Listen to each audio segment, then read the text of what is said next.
ากระเฮ็ดบ่ตัวนี้มันคืนนี่แหละคือว่าเห็นในสตอรี่ทั้งถ้วย8-9 โมงยังพากันเฮ็ดอยู่บ่เมื่อคืนนี่แล้วป้าพี่ลึกกะลีเนาะบ่ได้ดีดบ่ได้นอนแล้ววะโซปูนปูนบ่เบิดย่านว่าอันหวายเกินเลเวลแล้วว่ะทางพ่อเพิ่นไปเบิ่งนั่นใดให้เขาเบิ่งปูนแล้วตามพ่อไปเวียกบ่เบิดเปล่านึงบ่ผู้ท่านั่นผู้ตาวงกลมให้ไปเวียกแต่ได้ยืนเบิ่งในบ่มีประเภทพากันก่อจน9 โมงบ่ 8-9 โมงเนาะจักโมงแล้วค่ะเบิดแล้วก็กินข้าวแล้วก็อาบน้ำแล้วก็นอนโยโย่เฮาอึบ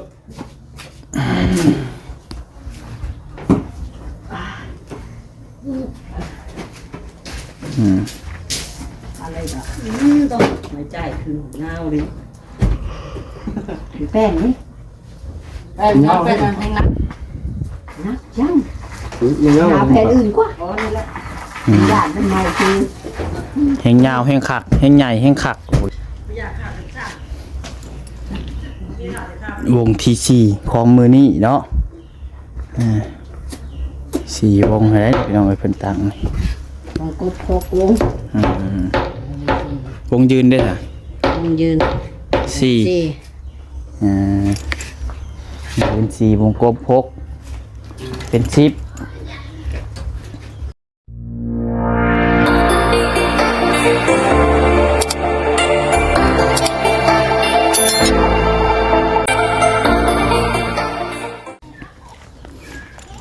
ที่ตัวพี่น้องเนาะมาบัดนี้เพิ่นเฮ็ดแปลนคักปัญญังพี่น้องเนาะเพียงกันเลยบัดนี้พี่น้องเนาะคักแล้วบัดนี้พี่น้องเอ้ย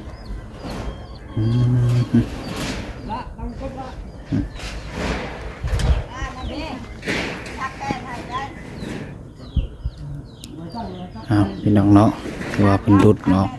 โพนนี่หายเลยพี่น้องเนาะพอดีจงแต่แถวเป็นทางแบบนี้เนาะนี่ก็น่าจะเป็นทางเที่ยวพี่น้องเนาะอนาคตพี่น้องเลยพี่น้องเนาะก่อนเดินเบิดกราบทักทายสบายดีสวัสดีพี่น้องเอฟซีสุปูสุคนบัชมองสุบอนก็อยู่ฝั่งลาวฝั่งไทยแล้วก็อยู่ทางต่างประเทศนะพี่น้องเนาะที่มันเข้าใจในภาษาลาวภาษาไทยเฮาพี่น้องเอกการยินดีต้อนรับเข้าสู่ช่อง YouTube ช่องพัดไซชาแนลอีกแล้วพี่น้องเอกมาพบมาพอกันช่วงไปเที่ยงพี่น้องเนาะแดดแห้งอยู่ดีพี่น้องเอ้ยพี่น้องโปรดโทษว่าแดดกระดอกกระเดี่ยเบิ่งขนาดหากระจอดรถมาเปิดคลิปไปสิก็ยังอันเหงื่อแตกกับพี่น้องเนาะเท่าแหมกระดอกกระเดี่ยห่อนแต่สอบเสียงพี่น้องเนาะตัวเบิ่นพากันจุ่มกันเห็นยังเด้นี่เนาะกินม่วงฮะมากินส้มสบายดีเด้อทุกคนเด้อโอ้ยสบายดีดีสังคุดฮากามาบ่เจ้ากี่เขาบ่เวียงทามหาอยู่ผู้สวยก็มาบ่ใช่ผู้สวยใช่เลยเพื่อนน้ำสันฮอดมาให้ชมเอากินน้ำลายแตะกินเพิ่มเนาะจ้อยน้ำม่วงกระซอบ่น่ะยังมักนี่โน้ยังนั่นเรื่องจ้อยนี่เก่งใจกินเลยกินไหมผัดใช้กินไหมเอากินก่อนน้องม่วงแม่มาทำแม่FC เบิ่งก่อนน้องจ้อยโชว์ FC ดูจะคำนี่บ่กินเลยเป็นหยังบ่ยาโอ้ยเก่งใจม่วงกระซอกับพอดีกินเนาะมือนี่ซุ่มกันอยู่เพื่อนน้องใส่ละมือ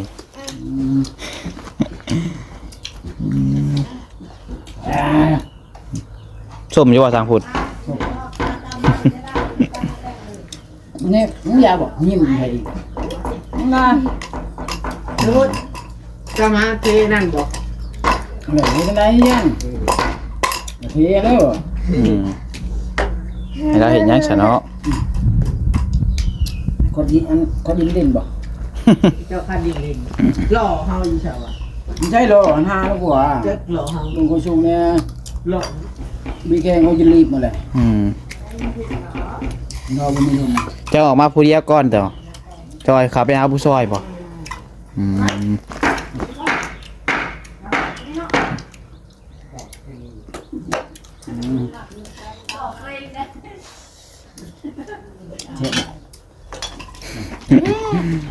นั่นใช่ถั่วแบบถอกหนูลงมาจากยุบลุก ทางหมักขามทางหมักม่วงเนาะ ชิมมั้ยนะครับชิมกินแม่นั่งอยู่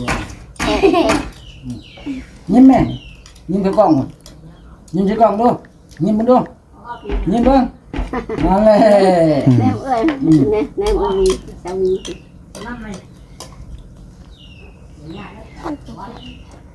ทำหมกสด ทางกดดู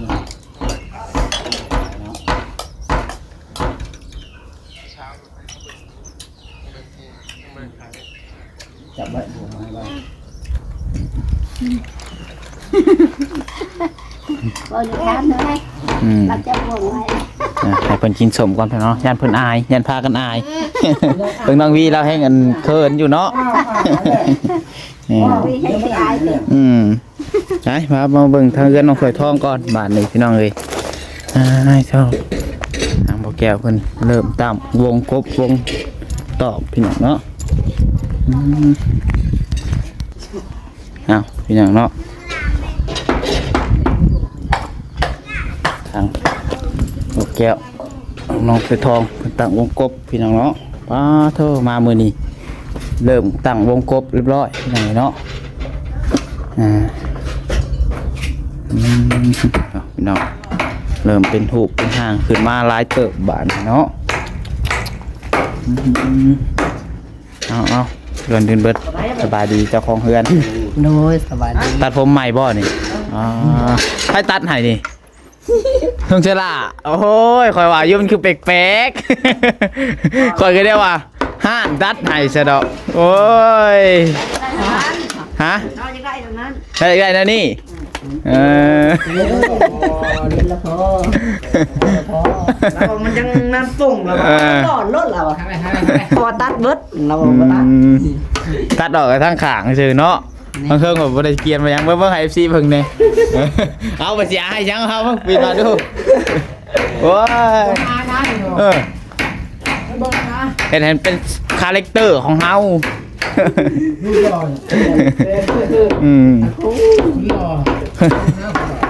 เนาะก็ว่าสังพุทธน่า หน้ามือเงี้ยหน่อยข้าวย่องมือนี่อะไรสิพอในเงินนะซื้อน้ำก้อนดีเลย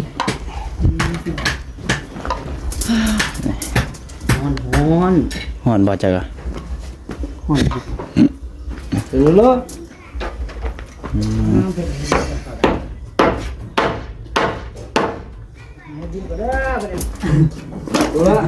ย ไปจังหวัดตามไปไปพาเราไปเห็ดเวียปูนกันยังสำนีบ่น้องสวย โดย เพิ่นสั่งมาให้จักสอบมื้อน่ะ สาว 20สอบ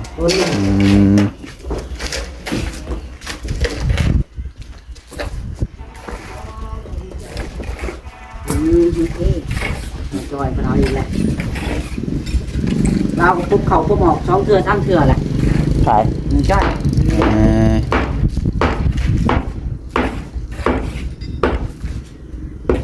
ขายอยู่จะเห็ดอยู่ผมเนาะยังขายอยู่เห็ดอยู่แดดอยู่พี่น้องพี่น้องงามอยู่เนาะคันว่ายามหนาวดิโอ้ใครก็อยากออกแดด ขัดยุง คันยามนี่นี่โอ้8-9 โมงก็ยังบ่อยากออก แต่กระโมงแห้งเต็กแล้ว พอได้ก็จะพูดเลยยังนี่บอกพอได้ก็จะพูด บ่ติบ่แม่นแล้วยามนี่ไผก็บ่อยากออก เป็นเลยกระเบ้อคอออกยี่ตี หายรถน้องถวยคันว่าขนมบ่เที่ยงกันบ่ต้องย่านสัมพอหรือสิบ่ต้องย่าน เอามานี่ จะเอาข่อยเป็นแบบอย่าง ไปได้ พอเราบ่กล้าหายดอกคันหายได้หายคืน แน่เขาทำข้าวสาร สายเข้าโทรศัพท์โอ้นี่คานเป็นเทวานี่เนาะเป็นเทวานี่พี่น้องมื้อนี้ก็ได้ตั้งมื้ออื่นก็จะว่าได้เทคานถึงเบิดเวียกเลยหาเนาะแล้วจ้อยพ้นนั่นน้ำถือกับแข็ง พากันมา ไอ้กลัวพออีกดิ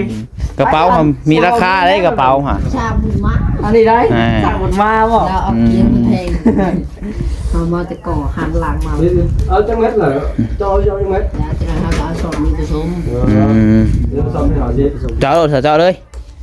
เจ้าไปเลยมาจักสอบแล้วมือนี่ ตอนนึงยังบ่เบิดก่อน หากระเห็ดบ่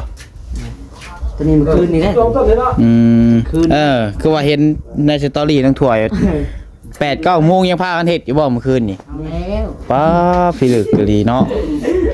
บ่ได้ดีดบ่ได้ร้อนแล้ววะ โชคปูนปูนบ่เบิด เบิดย่านว่าอันหวายเกินเลเวลแล้วว่ะ ทางพอเพิ่นไปเบิ่งนั่นใดให้เขาเบิ่งปูนแล้วตำพอไปเวียกเบิดเปล่านึงบ่ปูท่านั่นบ่ตามวงกลมให้ไปเวียกแต่ได้ยืนเบิ่ง ในบ่มีแล้วเฮ็ดพากันก่อจน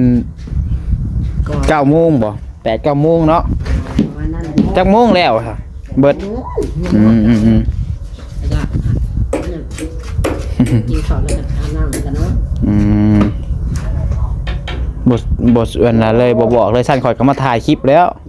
อันนี้เขาได้ซ้อม เปลี่ยนบรรยากาศดิมันจังบ่ฮ้อนเห็นเวียกกลางคืน เบิ่งแมลงถ่ายเลย เมื่อยก็บ่เมื่อยปานใดอีกแต่ว่ามันสิซื้อบ่ซื้อดีบ่ฮู้ ว่าเยอะคือขักไหนขักไหน คักบ่อะไรใช่เบิ่ง ห่อไหน มันบ่ฮ้อนอยู่แต่ว่ามันสิซื้ออยู่บ่อะไรย่านแต่มันบิดเป็นเบี้ยวว่าติน่ะซื้อบ่อะไร โอ้รับเสียนแหละ ใครอยู่คันซื้อย่านแต่มันไปคนละทางอ่ะบ่แฮง เอาดอกไผ่มาใต้เนาะ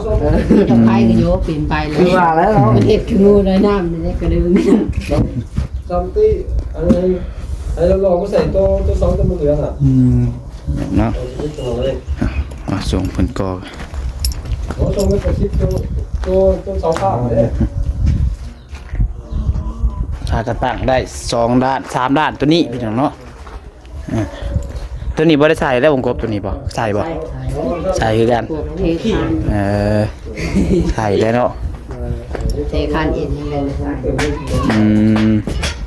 พวกเทสูงกว่าเลยเธอว่าบ่ได้ใส่ ตั้งบ่แก้วเอาบ่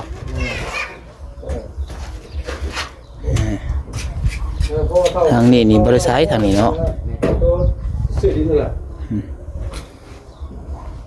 หมอกบ1 2ทางนี้ก็2พี่น้องว่าง่ายก็ทรงเดียวกันกับเพื่อนน้องหลาเลยเนาะอันเดียวกันเลยพี่น้องเอ้ยฮะ บ่คือกันบอลตามวงกบตรงนี้ บ่คือแต่ตั้งวงกบดำบอล โดย บ่คือแต่ตัวนี้ของตัวนี้ตั้งในนี่นะพี่น้องเนาะต่างแต่เดียวนี่แล้วค่อยเบิ่งนี่เห็นบ่ยกเลยเช็คที่สองผมเลย ฮะ เช็ควันนี้กันเลย ที่สองที่เขาแล้วเหรอวะ จบไหม บ่มีหรอก ตั้ง2 วงเลยเนาะตั้งให้มันแล้วเลยตะปูนี่ เมื่อคืนนี่ฉันเฮ็ดเวียกนักบ่จักจึงตอกตะปูบ่เข้า ตอกเนี่ย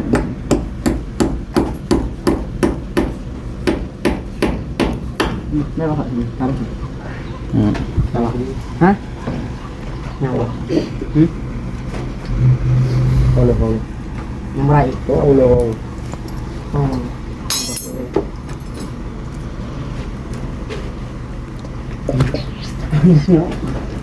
แบบนี้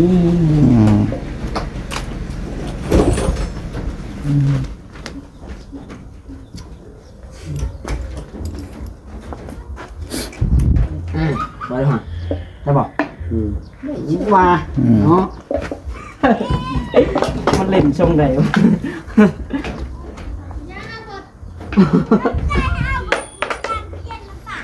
บอก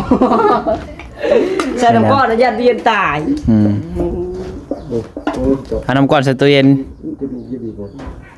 ยันตู้เย็นตาย จะบอกให้เอาเบิดอย่าเหลืออย่าตู้เย็นมันตาย อันนี้บีบยังกระดึงเนาะมาที่ว่าบีบ หากระติกมาใส่ด้วยน้ำแข็งนะ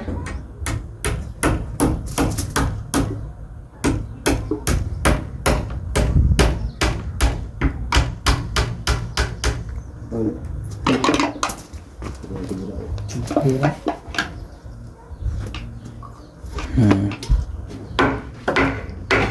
ได้เลย ใช่ป่ะน้องถ่วยตั้งเองเลย คือน้องหลาเฮือนลาเราตั้งเอง นี่คนก็ตั้งเลย เนี่ย คนแบกมาแล้วคนก็ตั้งไว้ ตั้งเองเนาะ มาได้ยังไง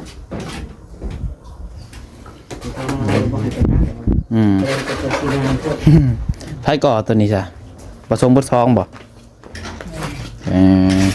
มีแต่ตั้งไว้ให้ประสงค์ก่อ เป็น3ก้อนแล้วเราไล่ให้เต็มมัน พอเราขึ้นขี่ล้อนะ เราคนสูงติแต่แล้วไพ่บอกให้เกิดมาสูงกว่าหมู่ มาสูงกว่าหมู่ได้อัน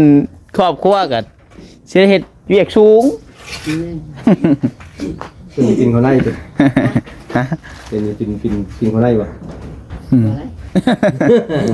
เขาแบกไม่ถึง ต้องถามเจ้าของเฮือนแล้วเนาะ เมาเลย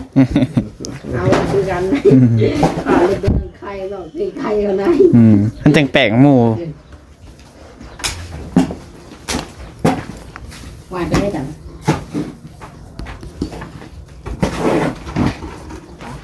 โยโย่ครับ อึ๊บ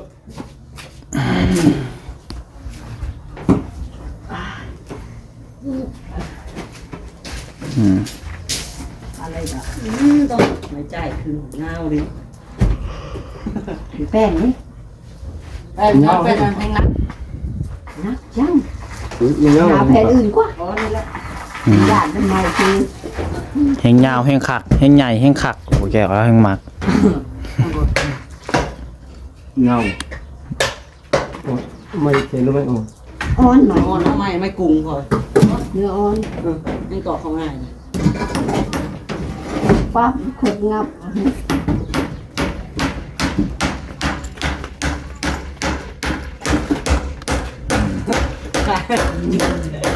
การเป็นนี้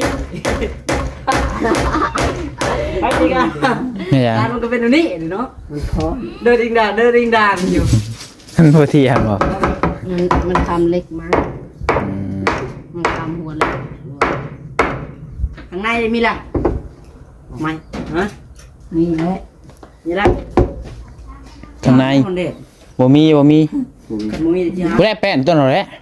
ตัวนั้นบ่ผู้ ว่าคอยเอาไว้ใช้วงตัวนั้นดิ ตัวนั้นก็ตั้งบ่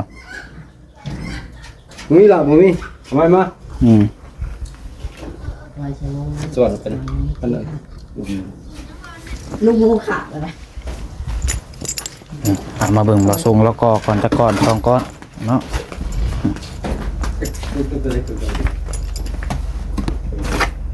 แสงก็บ่เข้าซับสิออกไปนอกก็มันแดด คนดำให้ตุ้มดำหวาน ใส่ข้างในบ่ ระวังกระเดิงงับเด้อกระเดิงงับพดก็เอาไม้อันตัวนี้ที่บ่แห้งงี้คือสิลงเบดทั้งเงินวงกบทั้งคน ยัดดอรักกระเดิงงับ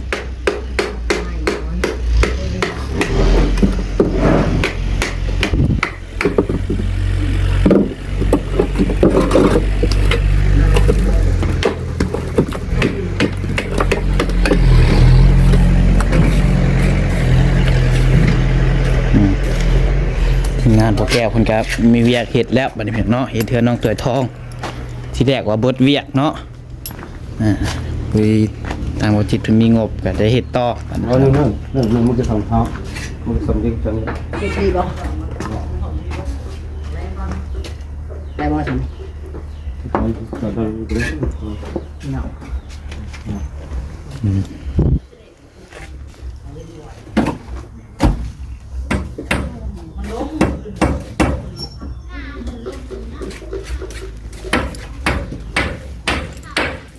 อนก็เอาคิดดู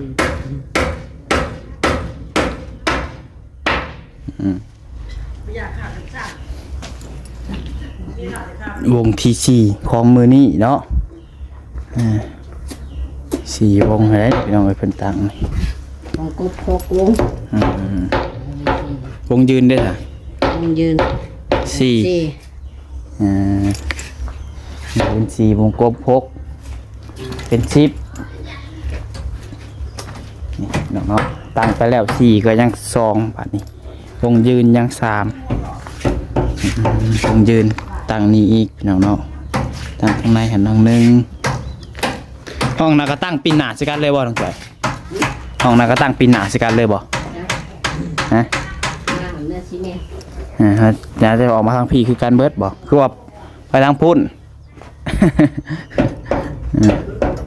เอาแปลกกันเด้ ให้ทางพอออกแบบเอง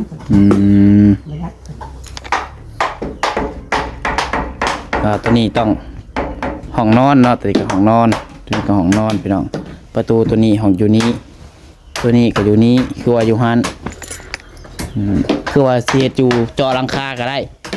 เยอะ จะหมักปีนเด้ กดทุกได้ เอาฝนตกอัดไว้บ่เปียก พระน้ำจูเคยดอกมดโจทย์ได้ทั้ง ได้ว่าเจ็บท้องกับไข้แล้วบ่ เช้าแล้วกินยาก่อนเม็ด1 2เช้าเลย เช้าวานนี่เลย ด้วย โดดเร็วทันใจเนาะยาเพิ่นดีจริงๆเนาะเอาพี่น้องเอ้ยอัปเดตให้เบิ่งคร่าวๆก่อนได้พี่น้องเนาะประมาณนี้แหละสำหรับเพื่อนน้องถวยทองมื้อนี้พี่น้องเพิ่นกระต่างวงกบแนวใส่ก็ขอจบคลิปไว้เพียงเท่านี้พี่น้องเนาะมาเบิ่งทางนี้น้องเนาะเริ่มเป็นรูปขึ้นห่างขึ้นมาอีกคันหนึ่งพี่น้องเนาะโอเคเด้อพี่น้องเด้อสำหรับคลิปนี้เดี๋ยวขอลาไปพี่น้องไปก่อนน้องผิดพลาดประการใดก็ต้องขอโทษขออภัยหลายพี่น้องพอคลิปต่อไปเนาะสุดท้ายนี้ขอบคุณFC ทุกคนที่เข้ามาชมคลิปน้องวัดใจจนจบขอให้ทุกคนอยู่ดีมีแรงสุขภาพร่างกายแข็งแรงขอให้พี่น้องเอ้ยร่ำรวยเพื่อสุขคนเนาะขอกล่าวคำว่าสบายดี